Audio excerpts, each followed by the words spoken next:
Eu estou falando com vocês aqui neste sábado, dia 28 de junho, são 4 horas da tarde. Tempo péssimo aqui em Porto Alegre, chove abundantemente neste sábado à tarde. Aí as previsões da Metsul Meteorologia são as piores possíveis. O Lago Guaíba, que beira Porto Alegre, já está na sua cota de alerta. As ilhas do arquipélago aqui da capital estão inundadas de água e há possibilidade de nova cheia aqui na capital. E em dezenas e dezenas de municípios aqui do Rio Grande do Sul. O Lago Guaíba, não sei se já falei para vocês, mas ele é abastecido por 5 rios principais, o principal dos quais é o Jacuí. 5 rios, eles desaguam sobre o Lago Guaíba, que na outra ponta se liga à Lagoa dos Patos. Muito mau tempo aqui em Porto Alegre. Vocês vão ouvir falar nisso ainda muito. Bom, mas não é sobre isso que eu quero falar com vocês hoje. Quero falar sobre o Supremo Tribunal Federal.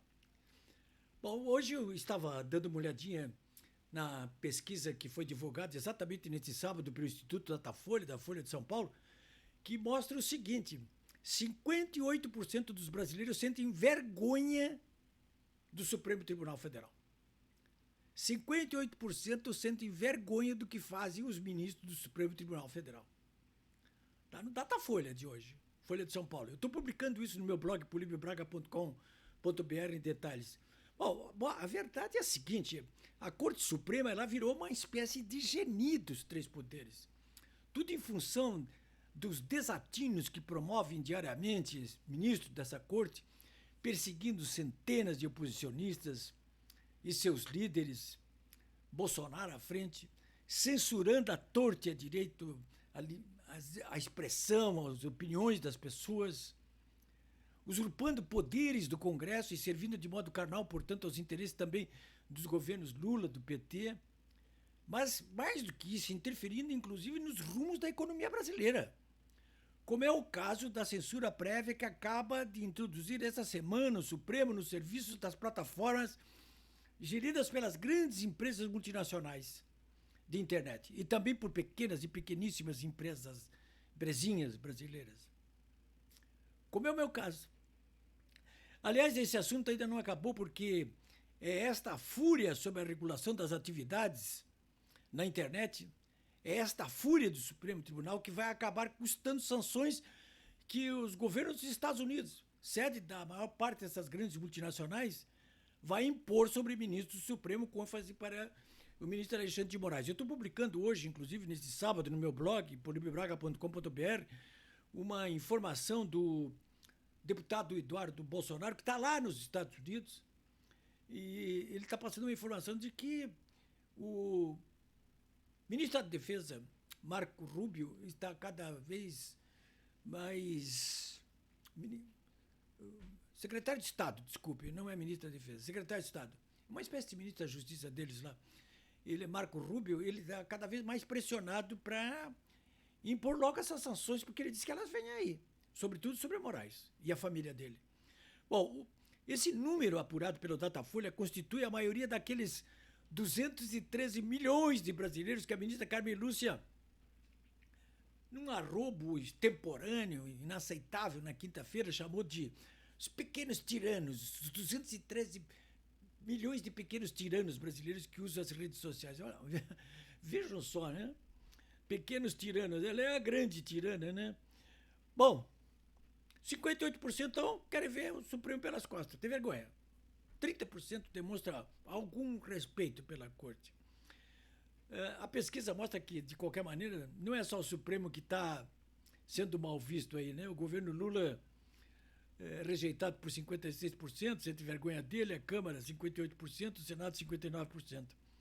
Bom, esses números ele confirmam o que disse o desembargador Sebastião Coelho no ano passado, durante o julgamento do Supremo, cara a cara com os ministros.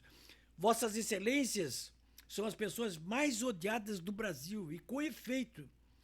Eu fico no caso da ministra Carmen Lúcia, porque depois do que ela declarou na quinta-feira no Supremo, os pequenos tiranos, vocês aí, 213 milhões, né, quando ela impôs censura prévia junto com os seus compadres lá do Supremo, porque a verdade é que a partir daí a ministra é apresentada nas redes sociais como uma tirana soberana inimiga do povo brasileiro. A ministra Carmen Lúcia, Supremo, ela parece que não consegue fechar a boca. E fica, então, manifestando esses ranços autoritários de maldade que estão povoando assim, os decrépitos neurônios, se é que eu posso dizer assim. E ninguém consegue calar-lhe a boca. Até porque ela mesma já avisou num dos seus rompantes de fêmea encolorizada: cala a boca, já morreu, porque quem manda na minha boca sou eu. Cala a boca, Carmen Lúcia. Você se lembra do rei João Carlos, da Espanha? Por que não te callas? Foi uma frase dita pelo rei João Carlos I da Espanha ao presidente venezuelano, então, na época, Hugo Chávez, durante a 17ª Conferência Ibero-Americana, realizada na cidade de Santiago do Chile, em 10 de novembro de 2007. Por que não te calas? Disse o rei João Carlos pro Hugo Chávez. Ele não cala, né? Ele não calou. Ele morreu. Só assim calou. Eu não desejo isso para Carmen Lúcia, claro, mas por que não te calas, Carmen Lúcia? Quando a Carmen Lúcia manda na sua boca, ela não apenas justifica violar dispositivos constitucionais, introduzindo a figura da censura provisória, como já fez no passado, né?